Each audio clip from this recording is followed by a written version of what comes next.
the cells down, the cell walls of the plant down to extract the juices. And it's going to look, you know, as I chop it, you know, as I pound it, almost like I've cooked it. So it's what I'm wanting to get to. People always say, how much do I pound it? You know, how long? But the thing with it is that because different cabbages are different and it depends what you're using to pound it, you know, it's hard to give a generalized answer to that question. So what I usually say is you want to pound until you get your cabbage to the point where it looks like it's been steamed in a steamer. Oh, okay. Yeah. That's a good way to put it. Yeah, so you know that a little bit just by the change in color, because you can see kind of the white parts of the cabbage blending in with the red parts. And yeah, this is kind of the look of some steamed cabbage. You also can add seasoning to your sauerkraut.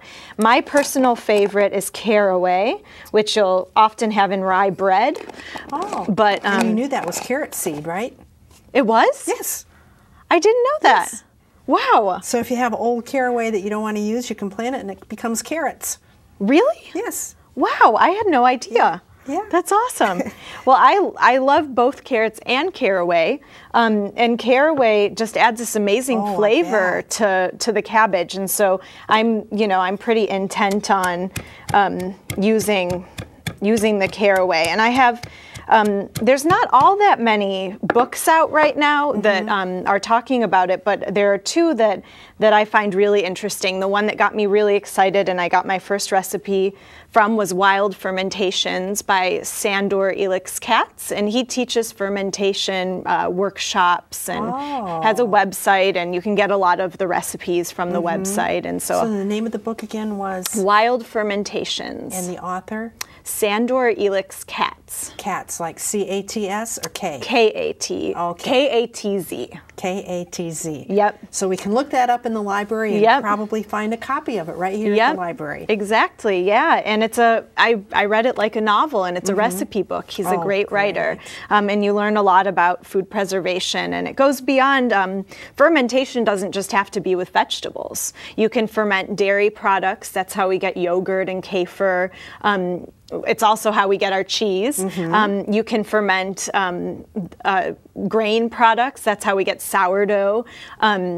So there's all these different ways that we can use fermentation that enhance the quality of our food, and in terms of flavor too. I mean, adding homemade sauerkraut to your Reuben, I would say, is a pretty big. That sounds good. Yeah, pretty different than adding the sauerkraut from the store. So, I wanted to point out too the pounder. With the pounding, I found I've made sauerkraut with lots of different classes and also with friends, and different people enjoy and have ease pounding in different ways. So if you're, your hands are really clean and you're not gonna go out and be serving to the public, some people just punch the sauerkraut down. But we fashioned our own little pounder so that it can be used in a jar as well as being used in a bowl. So that we, you have the right amount of space. But I've seen people just use a wooden spoon too. So it just kind of what you're comfortable with and what kind of tool is working well for you. And so there's two different kinds of vessels that you can use to ferment in.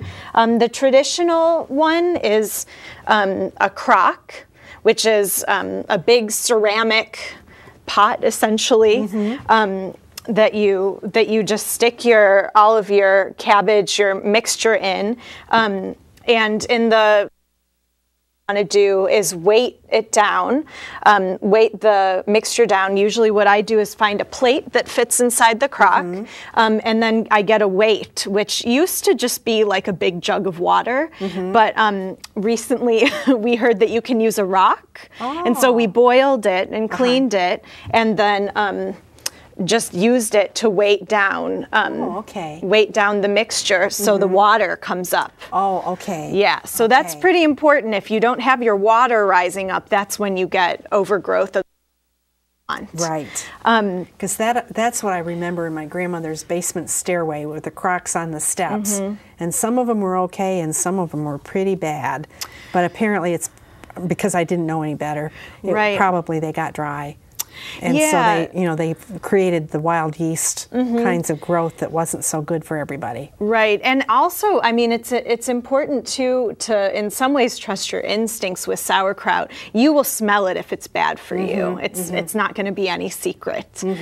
Sometimes people get really nervous because it's a new form of fermentation and it's not calculated. Right. You know, so it is really important to know the processes and talk about a situation where you want to keep things as clean and sterile as possible.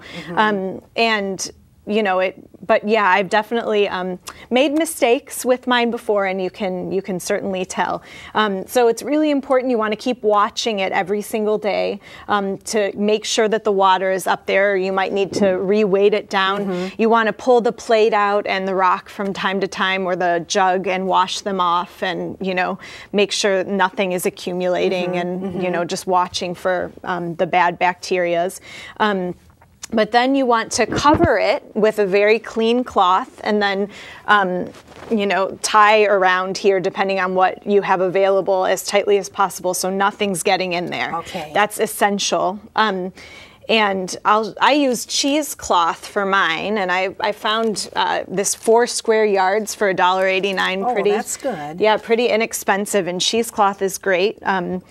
And that leads us to our second vessel, where I can actually show you how to affix the cheesecloth. But if you aren't lucky enough to have a big crock, which are sometimes hard to get a hold of, then it's very simple. You can just use your ball jar, maybe the one that has a scratch, one that you can't use for your canning or pickling. And then you'll put your cabbage in there. And it's really gotten wet already. Yep, yeah, the salt and the pounding will really bring the water out. And then, so imagine this full up with your sauerkraut, and then what you can do is find a little jar or a cup that fits perfectly in there.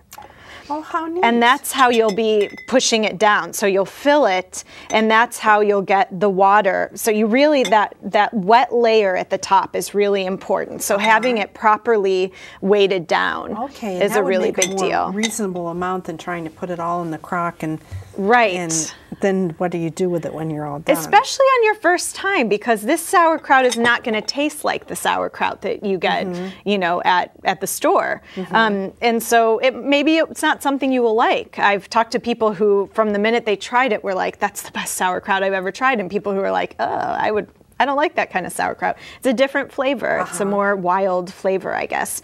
But yeah, so when you have your jar, you just get a clean towel or some cheesecloth and put it around the top. So you have your sauerkraut in the jar, your weight on the top, and then your cloth, and then just take a rubber band to put that around and keep it real well sealed so nothing's getting in there. And then neat.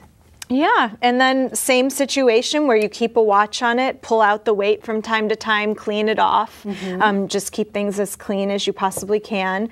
And then depending on the sourness that you want, that will determine, how long you should let it sit. Now, do you put this in the refrigerator, or do you leave it on the counter? Or?